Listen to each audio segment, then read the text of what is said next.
Hi friends, இன்றைக்கி நம்ம Nisha cooking சேனலில் சிகப்பரிசி மாவு வச்சு உப்பு உருண்டை செஞ்சுருக்கேன். நல்லா சூப்பராக டேஸ்ட்டான உப்பு உருண்டை, நல்லா ஹெல்த்தியானது கூட. இதை நீங்கள் காலைல டிஃபனுக்கு இப்படி இல்லைன்னா ஈவினிங் ஸ்நாக்ஸுக்கு எடுத்துக்கலாம். பொட்டுக்கடலை சட்னியோடு சாப்பிடும்போது நல்லா டேஸ்ட்டாக இருக்கும். ஸோ அருமையான இந்த சிகப்பரிசி உப்பு உருண்டை எப்படி செய்யலாம்னு சொல்லிட்டு வாங்க பார்க்கலாம். அதுக்கு முன்னாடி எங்கள் சேனல் லைக் பண்ணுங்கள், ஷேர் பண்ணுங்கள், சப்ஸ்கிரைப் பண்ணுங்கள், பெல் பட்டன் கமெண்ட் பண்ணுங்கள். சிகப்பரிசி உப்பு உருண்டை செய்கிறதுக்கு அடுப்பில் ஒரு கடாய் வச்சுட்டு அதில் எண்ணெய் ஊற்றிக்கிங்க. எண்ணெய் வந்து ஒரு 2 டீஸ்பூன் ஊற்றினா போதும். நல்லா காஞ்சதும் கடுகு தம்பருப்பு போட்டுக்கலாம். கடுகு தம்பருப்பு பொரிஞ்சதும் 1 ஸ்பூன் அளவுக்கு கடலைப்பருப்பு போட்டுக்குங்க. இதோட கொஞ்சோண்டு பெருங்காயம் சேர்த்துக்கலாம்.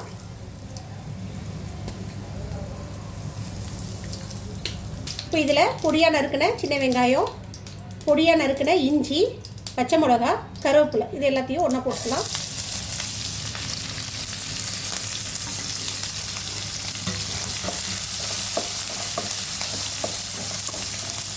இது ஓரளவுக்கு வதங்கி வரட்டும்.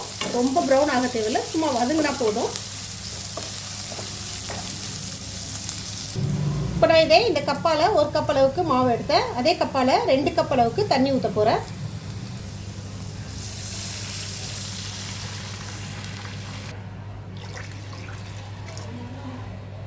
ரெண்டு கப்பு தண்ணி ஊற்றிட்ட பிறகு இதுக்கு தேவையான அளவு உப்பு சேர்த்துக்குங்க.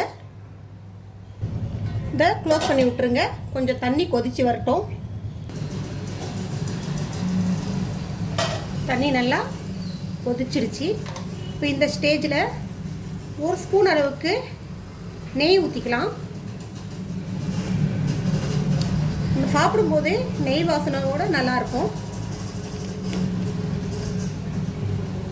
இப்போ அடுப்பை கொஞ்சம் சிம்மில் வச்சுக்கிங்க.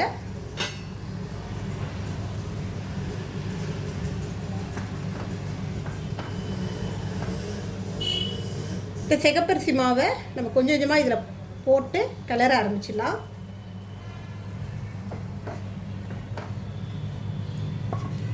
நல்லா கட்டி இல்லாமல் கிளறுங்க.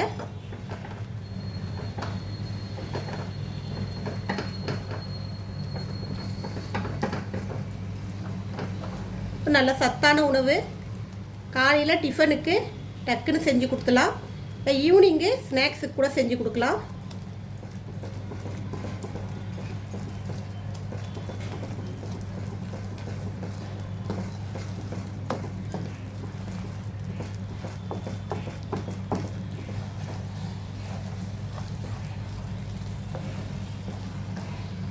சிகப்பரிசி உடம்புக்கு ரொம்ப நல்லது, அடிக்கடி செஞ்சு கொடுங்க.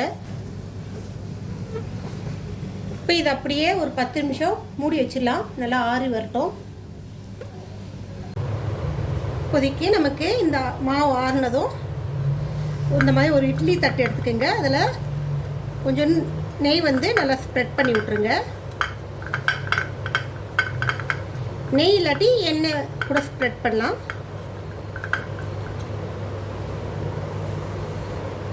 இந்த மாவை இந்த மாதிரி குட்டி குட்டியாக உருண்டைகளை பிடிச்சி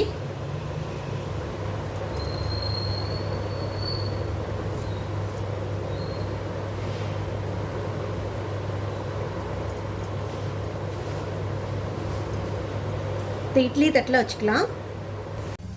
அடுப்பில் இட்லி சட்டியை வச்சு தண்ணி நல்லா காஞ்சதும் இந்த மாவு உருண்டையை இதில் இறக்கிடலாம். இந்த ஒரு 5 நிமிஷம் ஆவியில் வேகட்டும். சிகப்பரிசி உப்பு உருண்டை ரெடி ஆகிடுச்சு. இப்போ இதை நீங்கள் காலையில் பிரேக்ஃபாஸ்ட்டுக்கு பரிமாறலாம், இல்லை ஈவினிங் பசியாட கூட டிஃபனுக்கு வச்சுக்கலாம். நல்லா டேஸ்டியாக இருக்கும். சுட சுட பொட்டுக்கடலை சட்னியோடு வச்சு கொடுத்தீங்கன்னா சிகப்பரிசி உப்பு உருண்டை. ஸோ நல்லா அருமையான ஹெல்த்தியான ஒரு டிஃபனு. மார்னிங்கோ இல்லை ஈவினிங்கோ நீங்கள் செஞ்சு கொடுங்க. குழந்தைங்களுக்கும் சரி, பெரியவங்களுக்கும் சரி, நல்லா ஹெல்த்தியான, அதே சமயத்தில் நல்ல ருசியான ஒரு சிற்றுண்டி. ட்ரை பண்ணி பாருங்கள். இன்னொரு ரெசிபியோடு உங்களை சந்திக்க வரை உங்களோட விடைபெறுவது உங்கள் நிஷா. எங்கள் சேனல் லாஸ்ட் வரைக்கும் பார்த்தவங்க அனைவருக்கும் மிக்க நன்றி. பாய்.